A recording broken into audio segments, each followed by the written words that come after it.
আমরা হা নাটের পক্ষে কথা বলবো। হা মানে হাদি, না মানে মোদি। এই বিষয়টা সহজ, এত ব্যাখ্যা দেওয়া দরকার নাই। আমাদের এই ছাত্ররা আবু সাইদ মুগ্ধ আওয়ামী লীগকে হটাই দেয় নাই, ভারতকে হটাই দিছে। নিজেরা কমজোরি মনে করবেন না, আমরা শক্তিশালী। ইনশাআল্লাহ আমাদের বিজয় হবে। হা নিয়ে প্রচারণা করা মানে লজ্জা। যেসব রাজনীতিবিদ দল এটা নিয়ে বিতর্ক করতেছেন, এটা আমাদের কুলাঙ্গার। এই দেশে আওয়ামী লীগের কোনো স্থান নাই, এই দেশে কোনো ভারতের কোনো স্থান নাই। আমরা মাথা উঁচু করে দাঁড়াবো। আমরা নিজের পয়সায় খাই, ভারতের পয়সায় খাই না। তো তেলবাজি করার কোনো দরকার নাই। যেসব সুশীল, যেসব রাজনীতিবিদ এই তেলবাজি করেন, অনুগ্রহপূর্বক ভারতে চলে যান। আমার দেশে আপনাদের স্থান নাই। এই নির্বাচন হবে সুন্দর সুষ্ঠু সবার জন্য নির্বাচন। আমরা চাই বৈষম্যমুক্ত বাংলাদেশ, আমরা চাই হাদির বাংলাদেশ, আমরা চাই ইনসাফের বাংলাদেশ, আমরা চাই ধনী গরিব মিশে আমরা থাকবো একসাথে, এমন একটা বাংলাদেশ। এখানে ভেদাভেদের কিছু নাই, মারামারি কিছু নাই। আমরা ইতিমধ্যে দেখেছি শেরপুরে একজন আমাদের জামাতের ভাই মারা গেছেন। এটা আমাদের কাম্য না। কোন দল কোন ব্যক্তি আমার বড় কথা না। আমরা কেন একে অপর মারবো, এটা ভারতীয় দর্শন। আমরা কোন আকলে এই ঋণ খেলাপিদের নির্বাচিত করলাম? এই সরকার বিতর্কিত, এই নির্বাচন কমিশন বিতর্কিত। চোরদেরকে চোরই বলবো, নো ঋণ খেলাপি। চোর আমাদের টাকা চুরি করছে, আরো টাকা চুরি করার জন্য তারা আমরা নির্বাচিত করবো, এই সম্পর্কে না দেখাই ভালো। আমরা সবাই ছিলাম জাতীয়তাবাদে বিশ্বাসী, শহীদ জিয়ার অনুসারী। এখন তাদের আচরণে মনে হচ্ছে এরা ভারতের অনুসারী। এখন সময় হয়েছে করে দাঁড়াবার। আমরা আমাদের জনগণকে ভোট দেবো যে আমাদের পাশে থাকবে, সৎ ব্যক্তি। আমরা চোরদেরকে ভোট দিব না।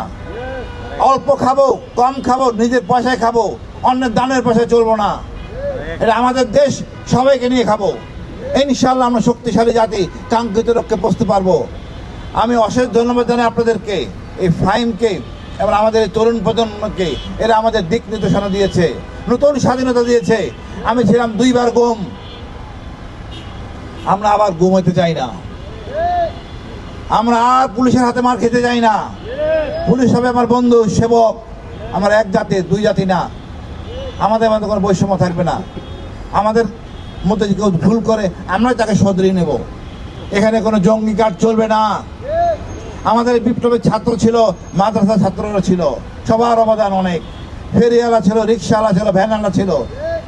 নাম না জানা এখনো 100 জন আছে, তাদের আমরা পাই নাই এখনো ঠিকানা। এমন কুলাঙ্গার বাংলাদেশ। আমাদেরকে সুন্দর বাংলাদেশ করব, নতুন প্রজন্মের বাংলাদেশ, যেখানে আমরা বুক ফুলে কথা বলবো, বিশ্বে আমাদের মাথা উঁচু করে দাঁড়াবো। বাত ব্যথা, প্যারালাইসিস কিংবা আর্থ্রাইটিস, আধুনিক ফিজিওথেরাপি ও পুনর্বাসন চিকিৎসায় নির্ভরযোগ্য নাম ডিপিআরসি। পাকিস্তানকে পরাজিত করেছে, কিন্তু এই ব্রিটিশের কাজটা আমাদের রাজনীতিবিদরা করতেছেন। টাকা নিয়ে বিদেশি বাড়িঘর বানাচ্ছেন। এই কুলাঙ্গাদের আমরা দেখতে চাই না। পরিষ্কার একটা কথা, আমরা নিজেদের কাজ নিজেরাই করতে পারি। আমাদের সমস্যা আমাদের রাজনীতিবিদ। এমন রাজনীতিবিদ তারা বাজার করে না, পৃথিবীর কোথাও নাই। পৃথিবীর কোথাও নাই রাজনীতিবিদরা বাজার করে না, মাগনা খায়। দান্নাবাজ, বাটপার, এর নেতা থেকে সব চেইন অফ কমান্ড বাটপার। আমরা এগুলো দেখতে চাই না। এখন হবে চট থাপ্পড়ের বাংলাদেশ। সোজা কথা, কথা শুনবেন না, চট থাপ্পড়। আমাদের কেমনে সোজা করতে আমরা জানি। আমরা হাদির বাংলাদেশ গর্ব, হাদিকে নিয়ে গর্ব করি। আমরা হাদি হব। সম্মানিত আমাদের বিদ্রোহী কবি নজরুল 5,000 কবর, উনি সম্মানিত হয়েছেন, তার চেতনা ধারণ করব। নির্বাচনের পর হাদির বিচার করে ছাড়বো। দেখি এর শক্তি কত বড় ক্ষমতাশালী।